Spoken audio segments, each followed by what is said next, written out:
পুরাটাই আতঙ্কের মধ্যে রয়েছি। আর এমনি মানুষের প্রোটেকশনের জন্য তো আমরা মাইকিং করেছি। এখনো অধরা বাঘিনী জিনাত। পুরুলিয়ার রায়কা পাহাড়ের কোলে এখনো লুকোচুরি খেলে বেড়াচ্ছে বাঘিনী। ছাগলের টোপেও হলো না কাজ। বেশ কয়েকদিন ধরেই খবরের শিরোনামে উঠে আসছে বাঘিনী চড়ে বেড়াচ্ছে ঝাড়খণ্ড ওড়িশা সীমান্তে, কিন্তু তারপরেই সে ঝাড়খণ্ড ওড়িশা সীমান্ত ছাড়িয়ে ঢুকে পড়ে পশ্চিমবঙ্গে। বর্তমানে ওই বাঘের অবস্থান পুরুলিয়ার রায়কা পাহাড় এলাকায়, যার জেরে ঘুম উড়েছে কুলতলির বাসিন্দাদের। ইতিমধ্যেই বন দফতরের পক্ষ থেকে গ্রহণ করা হয়েছে বেশ কিছু পদক্ষেপ, কিন্তু বাঘিনী জিনাতকে নিয়ে আতঙ্ক এখনো অব্যাহত, কারণ শত চেষ্টার পরেও এখনো অধরা বাঘিনী। অবস্থা বলতে একটা হচ্ছে বাঘিনীর অবস্থা, একটা হচ্ছে আমাদের অবস্থা। বাঘিনী আপাতত গতকাল যে লোকেশনে ছিল আজকেও সেম লোকেশনেই আছে এবং সুন্দরভাবে আছে। ও নিজের মতো ফ্রিলি মুভমেন্ট করছে। আমাদের অবস্থা হচ্ছে আমরা যতগুলো প্রসেস মানে যত রকম পদ্ধতি আছে প্রায় সবগুলোই নিয়েছি। এক হচ্ছে মাচানে বসে তাকে মহিষ দিয়ে অ্যাট্রাক্ট করা হচ্ছে ডাইরেক্ট ট্যাঙ্কুলাইজেশনের জন্য, এর জন্য দুটো টিম আছে।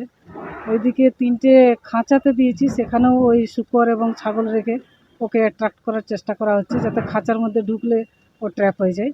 আবার হচ্ছে খাঁচার মধ্যে মানুষ রেখে যেখানে ওই ডাইরেক্ট ট্রাঙ্কুলাইজেশন করা হবে সেখানে খাঁচার মধ্যে মানুষকে রেখেছি, যে হয়তো একটা মহিষকে শিকার করে যদি ও এসে কিছুক্ষণ থাকে খেতে চায় তাহলে ওই কেজ থেকে তাকে ট্রাঙ্কুলাইজ করা যায়।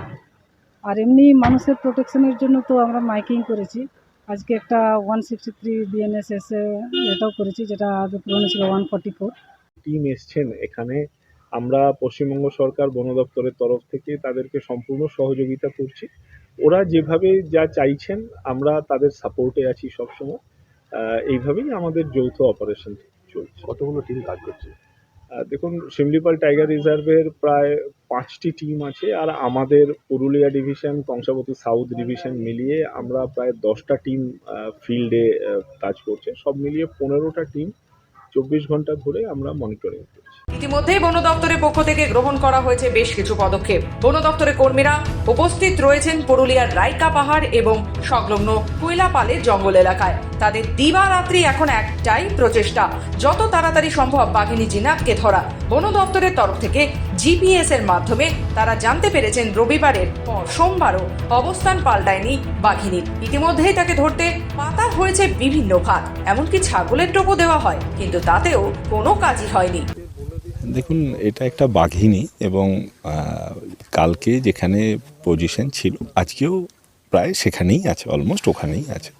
আমরা আমাদের মতো মনিটরিং রেখেছি এবং কিছু স্ট্র্যাটেজিকভাবে ও যাতে সুস্থভাবে ওকে যদি আমরা আবার উড়িষ্যায় ফিরিয়ে দিতে পারি তার জন্য চেষ্টা করছি। বুঝতেই পারছেন যে ডিটেলটা আমাদের পক্ষে শেয়ার করা একটু মুশকিল, কারণ আমাদের কাজ করতে হচ্ছে সেইভাবে। আপনাদের কাছে অনুরোধ যে আপনাদের মাধ্যমে আমরা সবাইকে এটাই জানাচ্ছি যে আমরা আমাদের মতো ব্যবস্থা নিচ্ছি। কারুর ভয় পাওয়ার কোনো কারণ নেই, আর দয়া করে কেউ গুজব ছড়াবেন না, এটাই আমাদের কোনো। দাদা, জঙ্গলে তো বাঘ ঘোরাফেরা করছে, কতটা আতঙ্কের মধ্যে রয়েছেন? পুরাটাই আতঙ্কের মধ্যে রয়েছি।